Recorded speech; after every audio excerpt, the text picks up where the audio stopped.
This is not a story for the faint of heart, nor for those who believe that nightmares only exist within the realm of sleep. This is a chilling account of how quickly life can unravel, how the sanctuary of family can become a battleground, and how the insidious tendrils of betrayal can choke the very breath from your soul. It's a stark reminder that beneath the veneer of ordinary lives, unspeakable cruelties fester, waiting for the perfect moment to shatter everything you hold dear. There are moments when you stand at the precipice of an abyss, when the ground beneath your feet gives way and you're forced to choose, succumb to the darkness or fight with a ferocity you never knew you possessed. What would you do if the one person you vowed to protect above all else was suddenly broken, not by a stranger, but by the very man you welcomed into your home? What if that single devastating act ripped open a wound so deep it threatened to consume you, forcing you to unleash a storm of justice so profound it would shake the foundations of your entire world? This isn't just my story. It's a testament to the unyielding power of a mother's resolve, and a warning to anyone who thinks they can hide their monsters in plain sight. The midnight collapse. The world outside my window had long succumbed to the hushed, restless breath of 1 a.m. Inside, my own exhaustion was a heavy cloak, pulling me deeper into the worn cushions of my living room sofa. I had just clicked off the television, the last echoes of a late-night news report fading into the quiet. Being a cop in this town was rarely about the dramatic life-or-death confrontations you see in movies, but that day had been an exception. A brawl at the downtown bar had spiraled into chaos, leaving me with a mountain of paperwork that stretched well into the small hours. My body ached with a profound weariness, every muscle screaming for the oblivion of deep sleep. Outside, the neighborhood was alive with its usual nocturnal symphony, the distant, rhythmic barking of dogs punctuated by the rebellious buzz of motorcycles tearing down the street, their young riders seemingly immune to the concept of bedtime. I'd figured it was just the usual crowd congregating on the corner, trading stories and beers beneath the indifferent glow of the streetlights. I closed my eyes, willing the cacophony to recede, desperate for a few moments of mental respite. Suddenly, a frantic, thunderous knocking erupted from my front door, so violent it jolted me upright, my heart leaping into my throat. Every police instinct I possessed snapped to attention. Who in the world would be pounding on my door like that at this ungodly hour?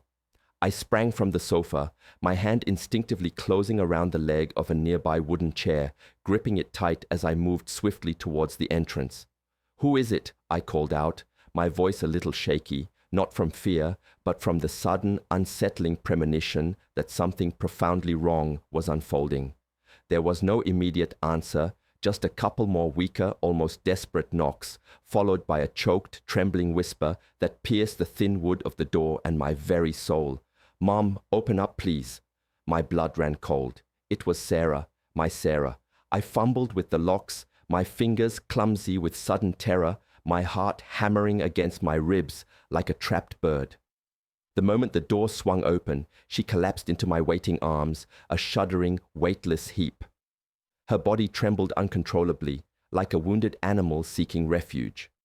I clutched her fiercely, feeling the shocking limpness of her frame, as if every ounce of life had been drained from her. "Sarah, what happened to you, honey?" I choked out, my voice raw with burgeoning panic. The harsh yellow glow of the porch light fell cruelly across her face, and what I saw paralyzed me. Her bottom lip was split, a jagged gash weeping dried blood at the corner. Her left eye was a grotesque landscape of purple and swollen flesh, barely able to open, a testament to unimaginable pain. She was clutching her stomach with both hands, a desperate, futile attempt to shield a deeper, unseen agony. "My husband, he hit me because of his mistress," Sarah whispered, her voice a fragile, broken thing before dissolving into heart-wrenching, guttural sobs. In that instant, a cold, searing rage ignited in my veins, burning away my exhaustion. But beneath the fury, my heart fractured into 1,000 pieces. My daughter, the bright, joyful girl I had raised, the one I loved more than my own life, was standing before me, utterly shattered. The silent oath. The initial shock gave way to a surge of primal maternal instinct. I helped Sarah inside, guiding her gently to the sofa. Without a word, I raced to the kitchen, grabbing a damp cloth and the first aid kit. "Stay still, honey. Let me see," I managed, striving for a calm I didn't feel, my insides churning with a chaotic mix of fury and anguish. I carefully cleaned the dried blood from her lip, but fresh crimson seeped immediately, a stark, painful reminder of the violence she had endured. The cut was deep, not just a surface wound, but something that seemed to echo a much profounder damage. All the while, Sarah continued to clutch her stomach, her thin hands shaking uncontrollably. Gently, I removed her hands, then slowly lifted her blouse. The sight that greeted me nearly made me drop the cloth. A colossal bruise, a mottled tapestry of black and purple, consumed her abdomen, screaming of vicious, repeated blows. I felt as though the breath had been knocked from my own lungs, as if I had taken each brutal impact myself.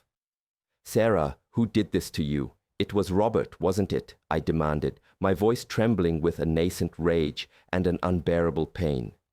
She couldn't answer, only wept, her heartbreaking sobs filling the sterile silence of the house. Without a second thought, I grabbed my phone and dialed the number etched into my memory, Dr. Figueroa at the town's emergency room. "Dr. Figueroa, please get ready. I'm bringing my daughter over," I said, my voice tight with urgency. My car was in the shop, its brakes undergoing much-needed repair, so I called a taxi. While we waited, I sat beside Sarah, wrapping her in a warm blanket, trying to ward off the chill that seemed to emanate from her very soul. Her cell phone, abandoned on the coffee table, pulsed with an insistent light. Out of the corner of my eye, I saw 7 missed calls from Robert and a series of messages flashing across the lock screen. "Open your mouth if you want to lose everything." The words were like a fresh punch to my gut, and I felt a hot flush of blood rush to my head. I reached out, my fingers itching to grab the phone, to uncover every hidden cruelty, every threat he had inflicted. But Sarah, despite her profound weakness, snatched it from my grasp in a sudden burst of panic. "Mom, don't look, it's nothing." Her eyes, wide with raw fear, pleaded with me, as if merely touching that device would shatter her fragile world even further. I didn't press her, simply squeezed her trembling hand. "I'm here, honey. Nothing is going to happen to you." But deep inside, a cold certainty settled. This had already gone too far. When the taxi finally arrived, I helped Sarah out, supporting her limp body with one arm, clumsily juggling a small bag with the other.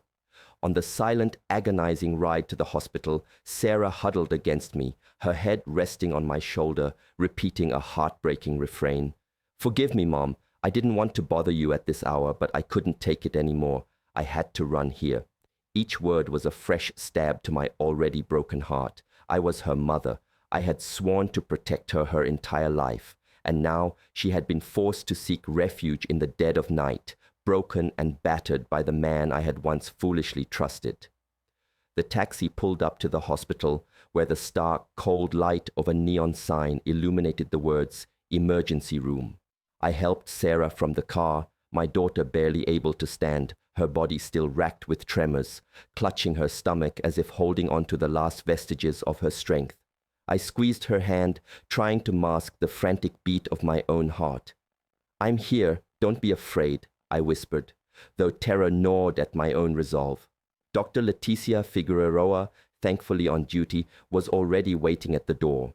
She cast a worried glance at Sarah, then at me, but said nothing, simply motioning for a nurse to guide my daughter to an examination room. My feet felt like lead as I followed.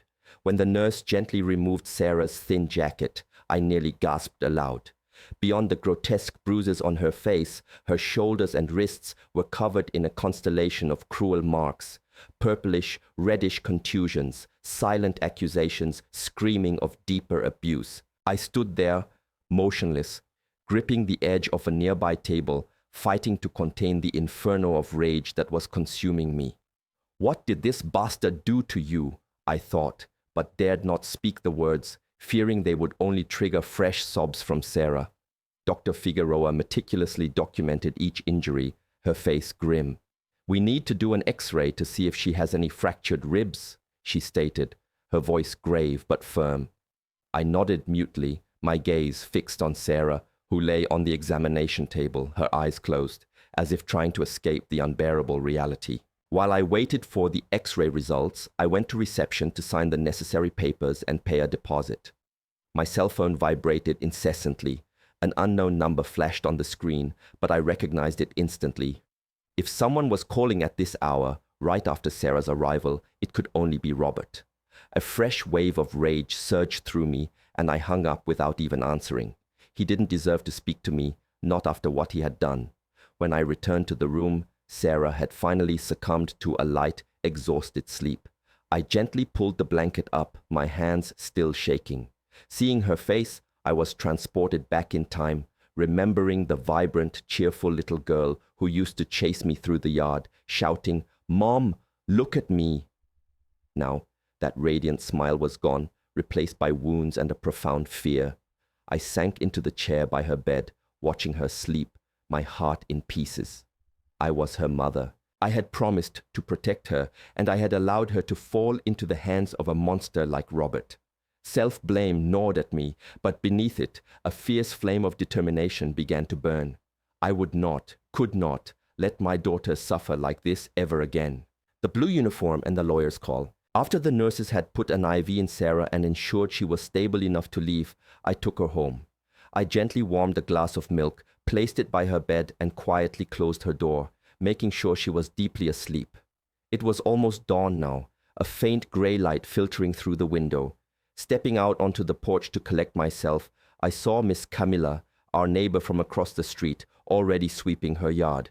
When she spotted me, she hurried over, her voice hushed and concerned. "Did something happen at your house last night, Shi-Hung-yi?" I sighed, and in a few clipped sentences explained that Sarah had been beaten by her husband, that he had thrown her out of their house, forcing her to seek refuge with me in the middle of the night. Miss Camilla's jaw tightened, her eyes flashing with a righteous indignation. How dare he treat his wife like that? That man has no shame. I simply nodded, saying nothing more, but feeling a small spark of relief at her obvious support. Suddenly, a thought struck me. Miss Camilla had a security camera positioned perfectly at her entrance. "Hey, Miss Camilla," I asked, "could your camera have recorded anything last night?" She nodded immediately, her nimble fingers already opening an app on her phone. Moments later, she held it out to me. The video showed Sarah, a desperate, tiny figure, pounding on my door, her muffled cries echoing eerily in the digital recording. Seeing that image again twisted my heart, a fresh pang of anguish. But at the same time, I knew with absolute certainty that this was a crucial piece of evidence. I took Miss Camilla's hand, thanking her from the bottom of my soul. She simply patted my hand, her voice firm. "Don't forget to get justice for that girl, Shi-Hung-yi. I trust you can do it." I went straight to my bedroom, opened the closet, and gazed at my police uniform hanging impeccably. The crisp blue shirt, the sturdy khaki pants, the belt with its holster, everything seemed to be waiting for me. I took each piece, feeling the rough fabric under my fingers. In silence, I began to change, buttoning each button, adjusting the belt. Each movement was a silent vow, an unbreakable oath. I was not only Sarah's mother, I was also a police officer, and I would use every tool, every resource at my disposal to protect her. When I was dressed, a warrior once again, I picked up the phone and dialed James Ellison, our family lawyer. His voice sounded sleepy on the other end. "Hello?" I was brief, direct. "James, start the plan right now." There was a moment of silence. Then his voice, now sharper, asked, "Shi-Hung-yi, are you sure?" I answered without a second's hesitation. "Completely. Get ready." I hung up and walked to the living room. From a drawer, I retrieved my digital camera. I approached the bed where Sarah was still sleeping, carefully lifting the blanket, and began to photograph each of her injuries. The split lip, the bruised eye, the grotesque contusion on her stomach. Each flash of the camera felt like it wasn't just documenting physical wounds, but also the deep, lacerating damage to her soul. When I was finished, I sat at the dining room table, spreading out all the printed photos and the USB drive containing Miss Camilla's video. I connected the drive to my laptop and meticulously backed everything up. Sitting there, watching the screen light up, I knew there was no turning back. I had entered a war, not just for Sarah, but for the justice I had sworn to uphold. The architect of betrayal. By the time I finished securing the video from Miss Camilla's camera, the clock on the wall read 8 a.m. Sarah remained deeply asleep, her face still swollen, her lips dry and cracked, as if even in her dreams she couldn't escape the pervasive pain. I tiptoed into the kitchen and began to prepare a bowl of chicken soup, the gentle aroma of onion and herbs filling the air, a small comfort against the tension that still hummed through the house. I brought the tray to her bedside and gently woke her. Her eyes opened slowly, her gaze tired, widening slightly when she saw me standing there, dressed in my uniform. "Mom," she murmured, then shook her head. "I'm not hungry." I sat beside her, striving to keep my voice as gentle as possible. "To be strong and move forward, you have to eat, honey." Sarah looked at me, her eyes brimming with tears, and reluctantly took the spoon, swallowing with obvious difficulty. Seeing her like this, a shadow of her former self squeezed my heart. Just a few years ago, Sarah had been a radiant young woman, perpetually smiling, her laughter a constant source of joy in our home. Now, she was here, broken. I decided to take her back to the hospital for another checkup. That bruise on her stomach worried me incessantly. Dr. Leticia Figueroa received us in the emergency room, her face serious, but her unspoken concern palpable. She ordered a CT scan to rule out any internal bleeding. While we waited, I sat in the waiting room, pulling out my laptop and inserting the USB drive. The video flickered onto the screen. At 1:02 a.m., Sarah, a desperate silhouette, knocking frantically at my front door, her muffled sobs echoing through the microphone. Watching it again, my heart ached as if I were reliving the entire agonizing night. I copied the video to an external hard drive, password protected it, meticulously tending to every detail. I knew that what I was doing wasn't just to protect Sarah, but to build an unassailable wall of evidence against Robert. Just then, Sarah's cell phone, which she'd been holding, vibrated. The screen blared, "Robert Mendes." My heart stopped. Before Sarah could even react, I grabbed the phone and switched it off immediately. Sarah looked at me, terrified. "Mom, if he finds out I talked, he won't leave me alone." Her voice trembled, as if the mere mention of his name plunged her back into darkness. I squeezed her hand tightly, trying to instill some calm. "I'm here, sweetheart. Nothing is going to happen to you." But I said no more, simply looking at the clock in silence. It was almost 10 a.m. I swiftly removed Sarah's SIM card and replaced it with another I had prepared. I would not allow him to find her, would not give him another chance to threaten her. A few minutes later, the CT scan results returned, confirming several severe soft tissue contusions, but mercifully no internal bleeding. I let out a breath I hadn't realized I was holding, but the relief was fleeting. The physical wounds on Sarah's body would heal, but the deeper ones in her soul, I knew, would require far more time. I took her home and immediately called James Ellison, the lawyer. "I have the medical records and the video from the neighbor's camera," I told him bluntly. He scheduled a meeting at his office for the afternoon to gather all the evidence. Meanwhile, Miss Camilla appeared at my door, bearing a pot of still hot chicken broth. "This is for Sarah to get her strength back," she said with her warm, comforting voice. "And if you need a witness, count on me." I looked at her, feeling her sincere support, and my heart felt a little stronger. That afternoon, Sarah tried to rest, but she would wake up abruptly from nightmares. I sat by her side, trying to calm her, but she only babbled fearfully. Robert pushed me, and Denise. She was in a corner mocking me. Hearing this, I felt the blood rush to my head, a fresh wave of fury. "Who is Denise?" I demanded, my voice shaking with rage. Sarah, in a weak whisper, explained that Denise was Robert's mistress, that she had brazenly come to their house multiple times, flaunting their affair, openly provoking Robert to take his anger out on Sarah. Her story was a knife twisting in my heart. I had broken bread with Robert, had believed him to be a decent man who would cherish my daughter. Now it was clear he was not only cheating on her, but allowing another woman to humiliate Sarah in her own home. Sitting by the bed, I took out my cell phone and began taking close-up pictures of the bruises on Sarah's wrists, intentionally including her watch in the frame to capture the precise time. With every click of the camera, I felt I was not just documenting physical wounds, but the profound, agonizing pain my daughter carried. I knew these photos would be crucial evidence, but they were also a stark reminder of the unwavering resolve I needed to protect her. Later that afternoon, I took Sarah to James's office, carrying a portfolio packed with all the evidence I had meticulously gathered. He opened it, spreading everything across the table, the photos of Sarah's injuries, Dr. Figueroa's medical report, and the damning video on the USB drive. James nodded, his voice firm. "This is a pretty solid foundation, HENG. Now we just need to prove public adultery, and he'll have nowhere to run." I gripped the handle of my purse, knowing precisely what my next step would be. I was no longer just a grieving mother. I was a cop, and I would use every fiber of my being to make Robert pay. The night hunter. That night, I did not take Sarah home.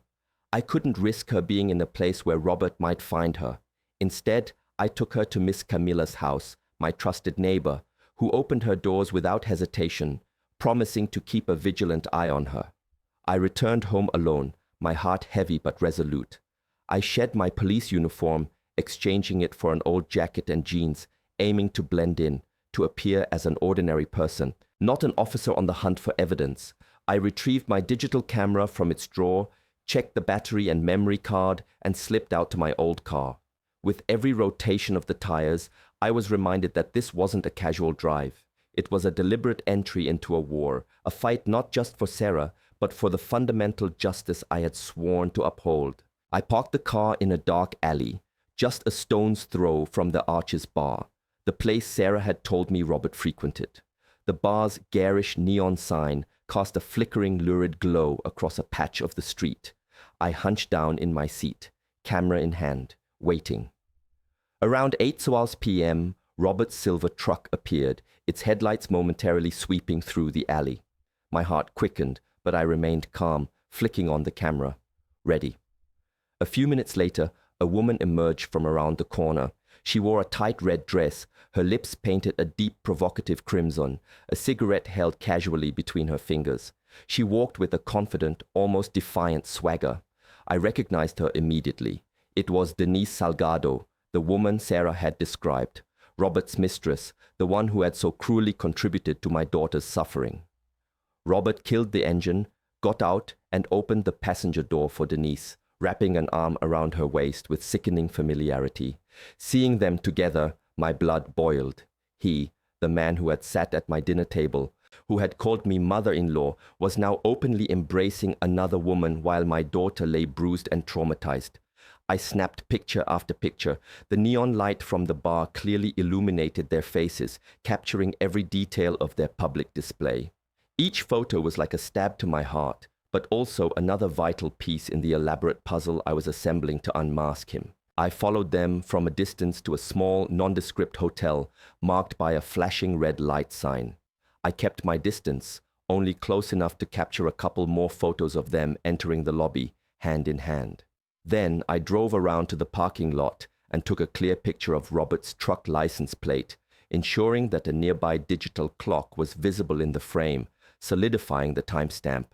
Each photograph was a bullet, and I knew I had gathered what would leave him with no escape. Upon returning home, I immediately opened my laptop and transferred all the photos to a specially created, password-protected folder.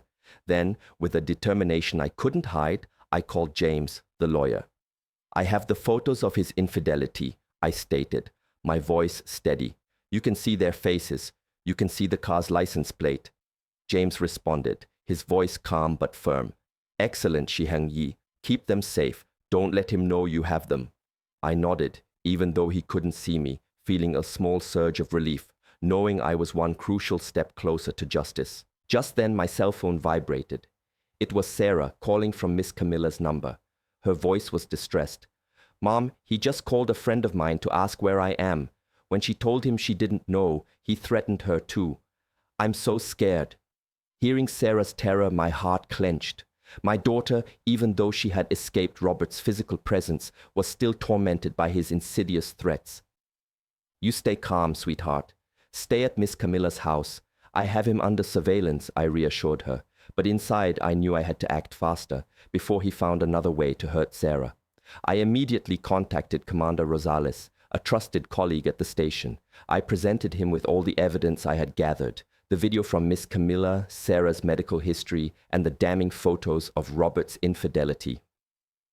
"I need you to send a patrol to watch the neighborhood, especially Miss Camilla's house," I said, my voice hard and unwavering.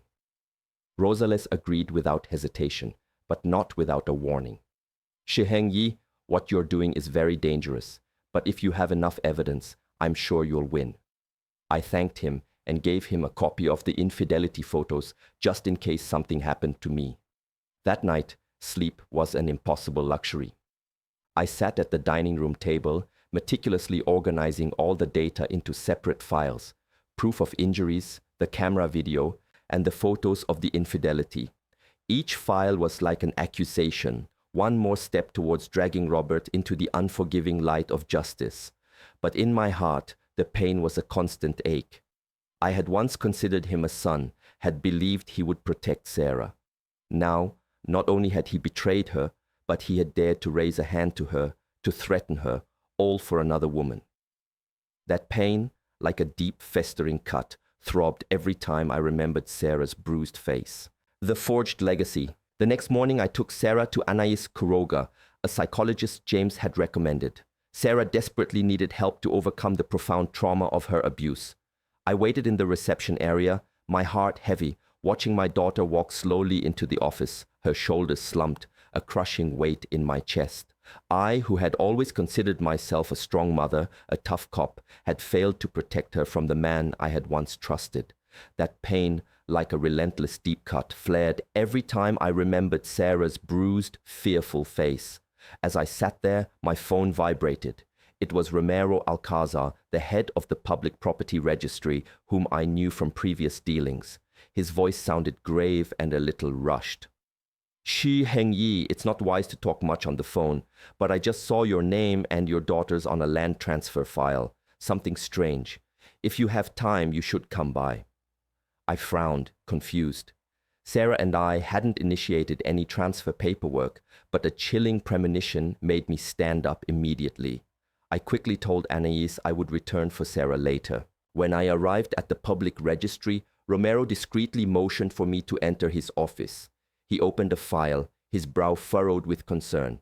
"There's something strange here, HENG. This land was transferred to a Denise Salgado last week, but since you didn't call me to confirm, I found it odd." I froze. A cold dread seeped into my bones.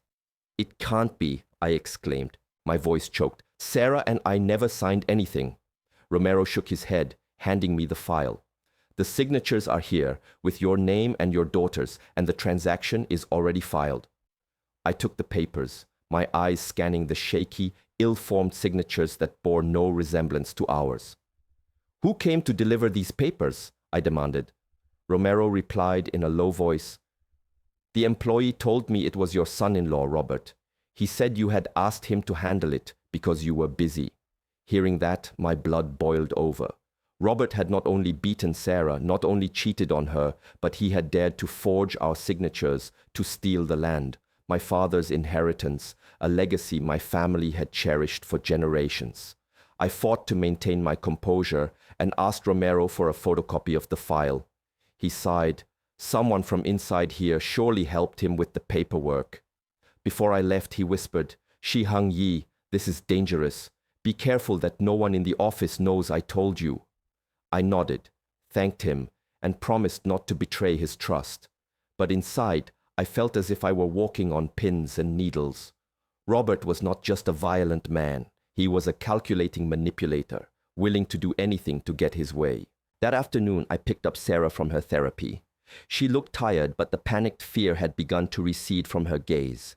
I took her directly to Lawyer James's office, bringing with us the photocopy of the forged papers. James reviewed them carefully, tapping the table with his fingers, then stated firmly, "This is the final nail in the coffin. Now we also have proof of fraud, enough for him to have no escape. Sarah, sitting next to me, listened in silence, but her eyes welled with tears. "Mom, he dared to forge the signatures to steal Grandpa's land," she whispered, her voice a mix of pain and righteous indignation.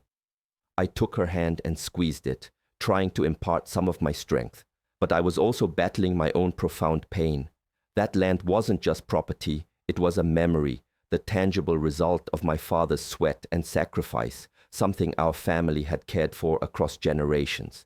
And Robert had dared to trample all over it, purely for his ambition and betrayal. That night I met with Commander Rosales and gave him the copy of the fake papers. He nodded, his gaze serious. "Your evidence is very solid, Shi-Hung-yi. I assure you he won't get away." I thanked him, but a heavy weight still pressed on my heart. When I returned home, I locked all the documents in the small safe in my bedroom. The clock showed almost midnight, but sleep was far from my grasp. I sat in the dark, thinking about Robert, about the atrocities he had inflicted on Sarah, on our family. That pain, like a slow-burning fire, consumed me, yet simultaneously fueled my resolve. I knew the time had come to face him directly. There was no other option. The Whisper campaign. On Saturday morning, I left Sarah at Miss Camilla's house, the safest place for her at that moment. Commander Rosales had assured me he had someone watching outside, and I knew she would be protected, but my heart remained unsettled. I dressed in civilian clothes, an old jacket and jeans, but hid a file in my bag containing the evidence I had meticulously prepared. The photos of Sarah's injuries, the video from the neighbor's camera, the hospital report, and the damning photocopy of the fake land papers. I drove my old car to Robert's pawn shop, the place where he conducted his illicit business, where he flaunted his perceived power in town. Every turn of the tires reminded me that this was no simple trip, but an inevitable, decisive confrontation. The pawn shop was open, a stale smell of machine oil and cigarette smoke hitting me as I entered. Two of Robert's henchmen were idly arranging things on shelves, giving me a dismissive sideways glance. One of them smirked mockingly. "Look, the mother-in-law arrived." I ignored them, walking straight to the back office where Robert sat, counting stacks of dollar bills piled high on a wooden desk. He looked up, a fake smile spreading across his face. "What's up, police mother-in-law? Are you so unoccupied that you have time to visit your son-in-law?" His voice was laced with cutting sarcasm, but I paid him no mind. I hadn't come to argue or exchange pleasantries. I placed the file squarely on his desk. Each page was an accusation laid bare. The graphic photos of Sarah's bruises, the video from Miss Camilla's camera echoing my daughter's desperate cries in the early morning, the hospital report detailing her horrific injuries, and the irrefutable photocopy of the forged papers he had dared to sign in my name and Sarah's. Robert glanced at them, his face momentarily losing its arrogant mask, but he quickly regained his composure, hiding his shock behind a contemptuous smile. "And what about these little papers? I have better lawyers than you." I looked him straight in the eyes, my voice cold and unwavering. "I didn't come to argue with you, Robert. If you want to see who's right, we'll see each other in court." He jumped up, his voice restrained but seething as if I had dared to wound his pride. "Who's going to dare to touch me? Who's going to stand against me in this town?" I didn't flinch. I held his arrogant gaze. "I will. Don't think everyone is afraid of you, Robert." The two men at the entrance began to approach, but I reached into my jacket pocket, revealing my police badge. They stopped dead in their tracks, their gazes suddenly evasive. Robert's face turned crimson. He slammed his hand hard on the table, almost shouting, "Your daughter is a weakling. She deserved to be disciplined, and don't think that badge will always save you." Hearing that, my blood truly boiled. He dared to say that Sarah, my daughter, whom I loved more than my own life, deserved to be disciplined.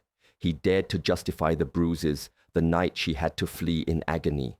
I wanted to scream at him, to pounce across the desk and grab him by the throat, but I held back, my discipline as an officer overriding my mother's rage. I didn't answer, simply collected the file in silence, put it back in my bag, and turned to leave. Before I stepped out, I turned back, my voice firm and clear. "Just so you're clear, Robert, from now on, The rules of the game have changed. It's not you who's going to discipline anyone. It's the law that's going to discipline you. Robert shouted at my back, "If you walk out that door, you stop being my mother-in-law, and then don't complain if I get nasty." I stopped, looked at him one last time, devoid of any fear. "Well, consider that from now on, you are no longer my daughter's husband." I walked out into the street, where the wind was kicking up dust from the dirt road. I got into my car and immediately called James. "It's time to file the lawsuit," James replied, his voice calm but cautious. "All right, Shi-Hung-Yi, get ready. He's going to counterattack with everything he's got."